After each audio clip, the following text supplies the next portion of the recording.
مختصر احکام۔ تیمم۔ اب سوال یہ پیدا ہوتا ہے کہ اگر ہمیں وضو کے لیے پانی میسر نہ ہو تو ہم کیا کریں گے؟ تیمم مخصوص حالات میں وضو اور غسل کے بدلے میں ہے۔ تیمم کیسے کریں؟ قربتاً اللہ کی نیت سے شروع کریں۔ اپنی ساری انگوٹھیاں اتار دیں اور اطمینان حاصل کر لیں کہ آپ کی پیشانی اور ہاتھوں کی جلد پر کوئی رکاوٹ نہ ہو۔ اپنی دونوں ہتھیلیاں زمین پر ماریں۔ سر کے بال کے اگنے کی جگہ سے اپنی پیشانی اور ناک کے اوپر اور بھووں تک دونوں ہتھیلیاں پھیریں۔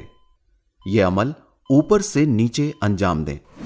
اس کے بعد اپنے دائیں ہاتھ کی پشت پر بائیں ہاتھ کی ہتھیلی پھیریں اور یہ عمل کلائی سے لے کر انگلیوں کے سرے تک انجام دیں۔ اب اسی عمل کو دہراتے ہوئے اس بار اپنے دائیں ہاتھ کی ہتھیلی بائیں ہاتھ کی پشت پر پھیریں اور تیمم مکمل۔ دیکھا کتنی جلدی اور کتنا آسان عمل ہے۔ لیکن سوال یہ ہے کہ تیمم کس چیز پر کریں؟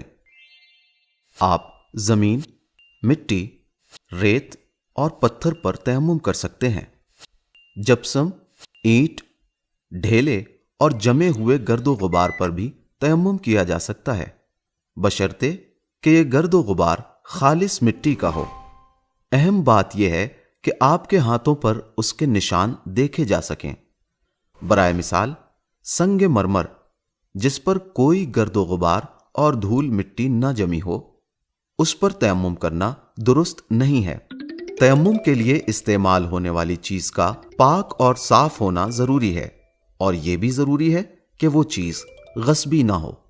اگر مذکورہ چیزوں میں سے کوئی بھی آپ کے دسترس میں نہیں تو آپ گارے پر بھی تیمم کر سکتے ہیں۔ اگر وہ بھی میسر نہ ہو تو آپ گرد و غبار لگی ہوئی کوئی بھی چیز استعمال کر سکتے ہیں، جیسے وہ کپڑے جن پر دھول مٹی جمی ہوئی ہو۔ تیمم کب کریں؟ پہلی صورت یہ ہے کہ جب غسل یا وضو کے لیے پانی ضروری مقدار میں مہیا نہ ہو اور نماز کا وقت نکل جانے سے پہلے ہمیں پانی ملنے کی کوئی امید بھی نہ ہو، تو ایسی صورت میں ہم تیمم کریں گے۔ دوسری صورت یہ ہے کہ جب پانی ضروری مقدار میں تو ہو لیکن اسے استعمال کرنے کی صورت میں خود آپ کو، دوسروں کو اور یہاں تک کہ آپ کے جانوروں کو شدید پیاس لگنے کا خدشہ ہو۔ تیسری صورت یہ ہے کہ پانی تو ہو لیکن وضو کر کے نماز پڑھنے کے لیے وقت کافی نہ ہو۔ چوتھی صورت، پانی ضروری مقدار میں ہو لیکن ہم کمزوری، اپنی جان کے خطرے یا پھر اپنی یا اپنے رشتہ داروں کی آبرو کے تحفظ کے پیش نظر اسے استعمال نہ کر سکتے ہوں۔ پانچویں صورت یہ ہے کہ جب پانی کے استعمال سے آپ کو کوئی غیر قابل برداشت اور مشکل صورتحال سے دوچار ہونے کا خدشہ ہو۔ چھٹی صورت، جب پانی کا استعمال آپ کے جسم کے لیے نقصان دہ ہو۔ ساتویں صورت مخصوص حالات سے متعلق ہے، جب جسم کے کسی حصے پر مرہم پٹی وغیرہ ہوئی ہو۔